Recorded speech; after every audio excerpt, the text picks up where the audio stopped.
Welcome friends. पिछले video में हम लोग त्रिभुज के एरिया के बारे में पढ़े थे, उससे रिलेटेड क्वेश्चंस देखेंगे थे।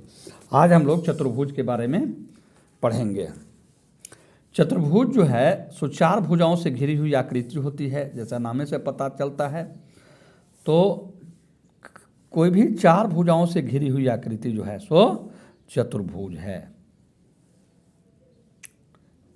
ए बी सी डी, इसमें चार भुजाएं 1 2 3 और 4, एक चतुर्भुज है। अब सबसे पहला जो चतुर्भुज हम लोग देंगे वो समानांतर चतुर्भुज। ऐसे भी होता है, ऐसे ऐसे ऐसे ऐसे, ठीक है। ए भुजा और ए भुजा जो है आसन्न भुजा हैं, ठीक है। तो इसका क्षेत्रफल हो जाएगा, समानांतर चतुर्भुज का क्षेत्रफल हो जाएगा, इस ये जो है ये ऊंचाई हो गया, क्षेत्रफल हो जाएगा आधार गुणे ऊंचाई, और परिमाप हो जाएगा, परिमाप या परिमिति एक ही चीज है, 2 इंटू आसन्न भुजाओं का योग, 2 इंटू आसन्न भुजाओं का योग परिमाप हो जाएगा।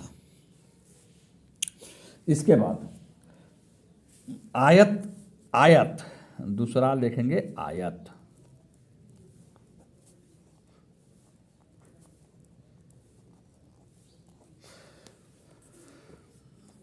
ठीक है। आयत, आयत जो है वो भी एक समानांतर चतुर्भुज है, लेकिन उसके आसन्न भुजाएं एक दूसरे को समकोण पर काटती हैं, और ये जो है सो आयत का विकर्ण हो गया। तो आयत का क्षेत्रफल, क्षेत्रफल क्या हो जाएगा, इसको अगर लंबाई कहें, इसको चौड़ाई बोलें, तो लंबाई इंटू चौड़ाई L इंटू बी, और परिमाप क्या हो जाएगा 2L प्लस बी, ये परिमाप हो गया, ठीक है। तीसरा है हम लोग समचतुर्भुज।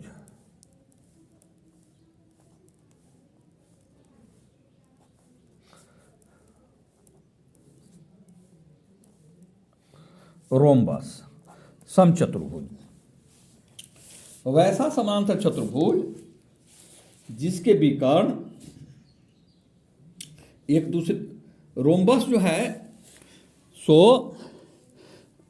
समचतुर्भुज चारों भुजा बराबर है और उसके विकर्ण एक दूसरे को समकोण पर काटते हैं।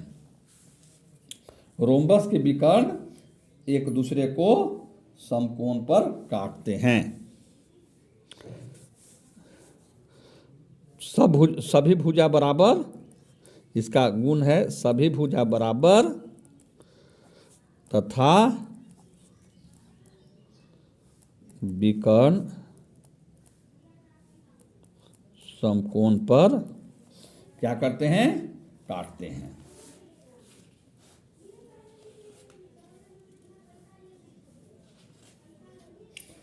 समकोण पर काटते हैं। तो एरिया इसका होता है, चूंकि सब भुजा बराबर है तो परिमाप एरिया होता है 1/2 इंटू पहला विकर्ण गुने दूसरा विकर्ण, जैसे ऐसे हो गया, ये हो गया।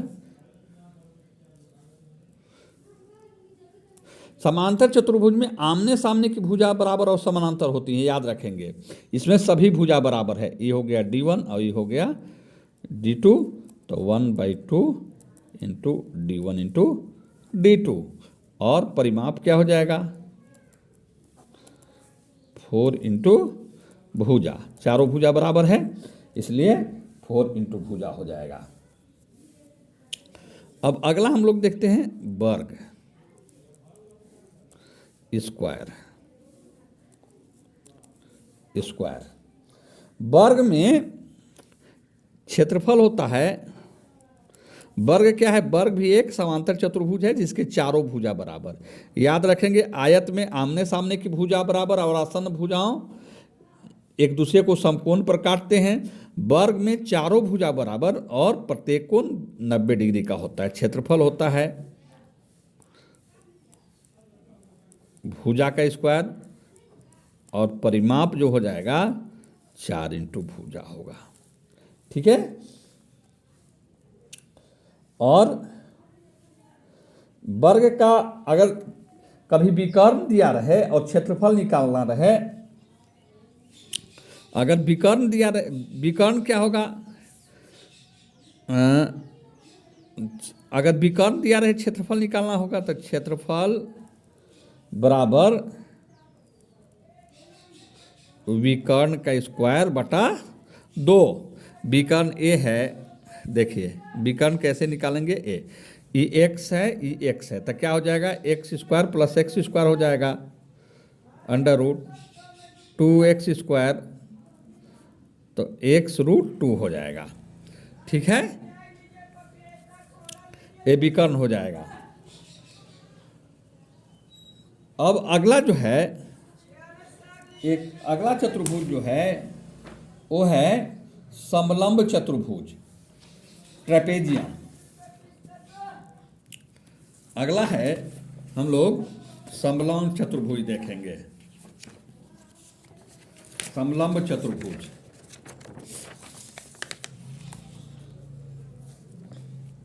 इसके बाद देखेंगे समलंब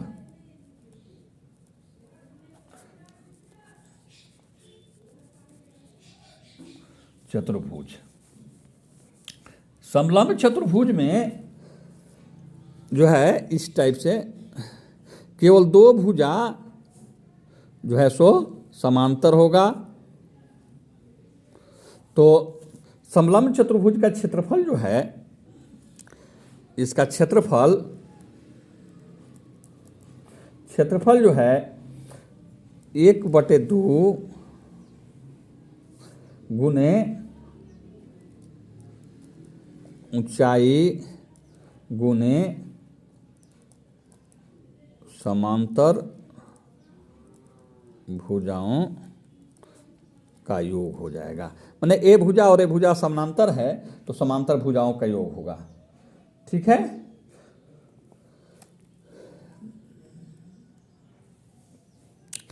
अब हम लोग कुछ क्वेश्चंस देखेंगे इन पर रिलेटेड। अब एग्जाम्पल देखते हैं।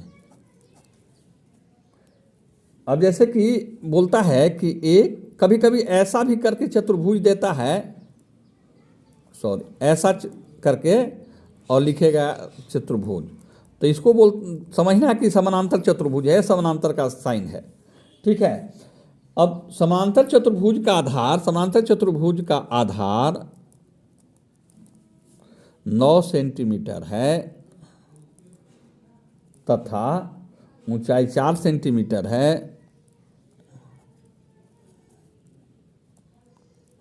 तो क्षेत्रफल बताएं, क्षेत्रफल निकालें। ऐसा क्वेश्चन रहेगा तो क्या होगा, क्षेत्रफल आधार गुने ऊंचाई, क्षेत्रफल होगा आधार गुने ऊंचाई होता है समांतर चतुर्भुज का। तो आधार दिया है 9, आधार गुने ऊंचाई होता है, आधार दिया है 9 ऊंचाई 4, तो 9 चौके 36 सेंटीमीटर स्क्वायर। क्षेत्रफल जो है वो हमेशा स्क्वायर में निकलेगा, क्योंकि ये यहाँ ई सेंटीमीटर और ये 9 सेंटीमीटर और 4 सेंटीमीटर, जैसे 9 चौका 36 सेंटीमीटर 36 हो गया, वैसी सेंटीमीटर इंटू सेंटीमीटर क्या हो गया, सेंटीमीटर स्क्वायर होगा, या मीटर इंटू मीटर होगा। तो क्षेत्रफल जब भी रहेगा वो स्क्वायर में ही रहेगा।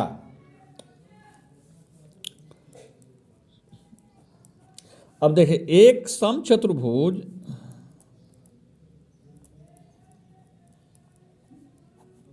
एक सम चतुर्भुज के दोनों विकर्ण 20 सेंटीमीटर तथा 26 सेंटीमीटर हैं।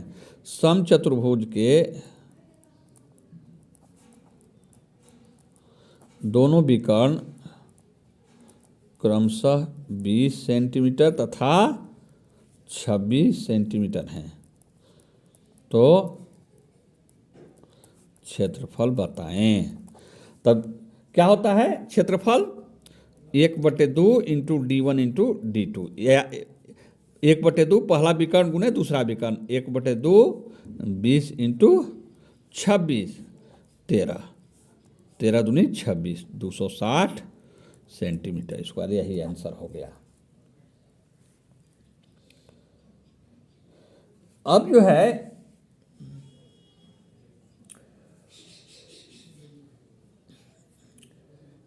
एक वर्ग की भुजा, अगला क्वेश्चन देखते हैं। एक वर्ग की भुजा 4√2 है, तो विकर्ण क्या है? तो विकर्ण क्या होता है? विकर्ण √2 इंटू भुजा होता है, तो √2 इंटू 4√2, तो 4√2 का स्क्वायर हो जाएगा। इस पर से स्क्वायर रूट दोनों हट जाएगा, तो 4 दूनी की 8 से क्या हो जाएगा? 4√2 मीटर है, यहाँ मीटर, 8 मीटर आंसर। यहाँ हम लोग देखे थे, यहाँ वर्ग में जो x भुजा है तो x√2 हुआ, तो इसीलिए यहाँ भी x√2, अगर विकर्ण x√2 है, ठीक है, भुजा अगर x है तो विकर्ण x√2 है, तो √2 गुने भुजा है विकर्ण, √2 गुने भुजा, तो √2 गुने भुजा यहाँ किए, तो 8 मीटर आंसर हुआ। इसी तरह से अन्य सवाल आप लोग अभ्यास करें। आशा है आप लोग इसे समझ गए होंगे। Thank you.